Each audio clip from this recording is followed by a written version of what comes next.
Good morning student. शुरू करते हैं आज की क्लास। और आज का महत्वपूर्ण टॉपिक है इनकम एंड एक्सपेंडिचर अकाउंट। प्यारे बच्चों, जैसा आप जानते हैं गैर व्यापारिक संस्थाओं के लेखे चैप्टर चल रहा है और इस चैप्टर में आपने रिसिप्ट एंड पेमेंट अकाउंट किस प्रकार बनाया जाता है को समझा। आज इस वीडियो में आप समझेंगे गैर व्यापारिक संस्थाओं द्वारा आय व्यय खाता इनकम एक्सपेंडिचर अकाउंट किस प्रकार बनाया जाता है। प्यारे बच्चों, जिस प्रकार व्यापारिक संस्थाओं द्वारा वर्ष के अंत में लाभ हानि ज्ञात करने के लिए लाभ हानि खाता प्रॉफिट एंड लॉस अकाउंट बनाया जाता है, उसी प्रकार गैर व्यापारिक संस्थाओं द्वारा वर्ष के अंत में आय का व्यय पर आधिक्य या व्यय का आय पर आधिक्य ज्ञात करने के लिए जो खाता बनाया जाता है उसे आय व्यय खाता इनकम एंड एक्सपेंडिचर अकाउंट कहते हैं।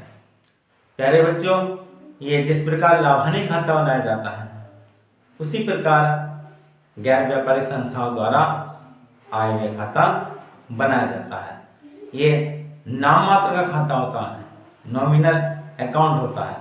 इसके दो पक्ष होते हैं, डेबिट पक्ष और क्रेडिट पक्ष। इसके डेबिट पक्ष में चालू वर्ष से संबंधित समस्त आयगत खर्चों को दिखाया जाता है तथा इसके क्रेडिट पक्ष में चालू वर्ष से संबंधित समस्त आयगत आय को दिखाया जाता है।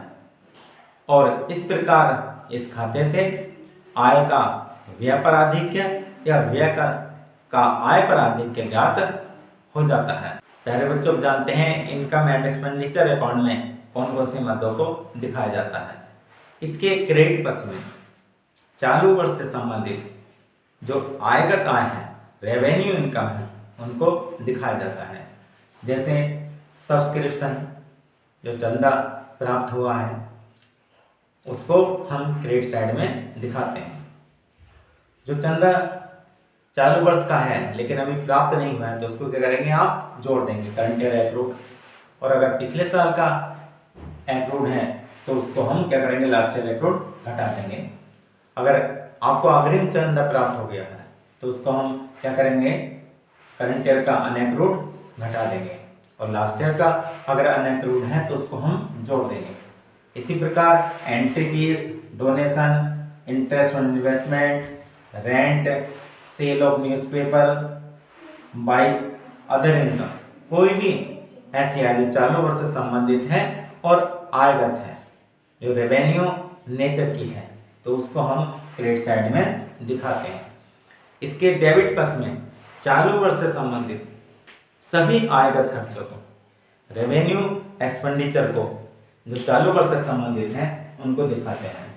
जैसे सैलरी एंड वेजेस हैं, और सैलरी एंड वेजेस जितनी आपने चुकाई है उसमें जो चालू वर्ष की चुकानी बाकी है, बकाया है, करंट ईयर आउटस्टैंडिंग जोड़ देंगे, लास्ट ईयर की आउटस्टैंडिंग घटा देंगे, करंट ईयर के प्रीपेड घटा देंगे, लास्ट ईयर के प्रीपेड जोड़ देंगे। रेंट, रेट एंड टैक्स है, insurance, post and telephone expenses हैं, डेप्रिसिएशन ऑन असेट्स है, लाइट एक्सपेंसेस हैं, प्रिंटिंग एंड स्टेशनरी है, ऑफिस एक्सपेंसेस हैं, अदर एक्सपेंसेस और बहुत सारे खर्चे हो सकते हैं, बहुत सारी आय हो सकती हैं जो आयगत प्रकृति की है। ध्यान इस खाते में यह रखना है, केवल चालू वर्ष से संबंधित आयगत खर्चे, रेवेन्यू एक्सपेंडिचर और चालू वर्ष से संबंधित आयगत आय, रेवेन्यू इनकम को ही दिखाते हैं।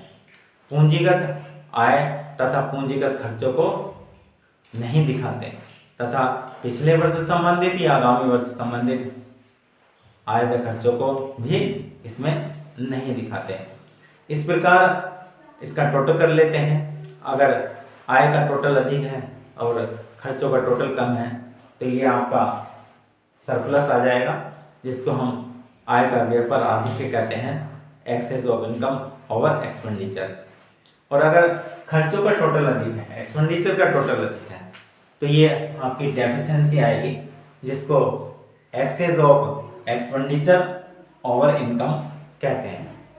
तो प्यारे बच्चों, इस प्रकार ये आय व्यय खाता आपका बन जाता है और उम्मीद करते हैं सभी बच्चों की समझ में आया होगा कि किस प्रकार गैर व्यापारिक संस्थाओं द्वारा इनकम एक्सपेंडिचर अकाउंट बनाया जाता है। धन्यवाद।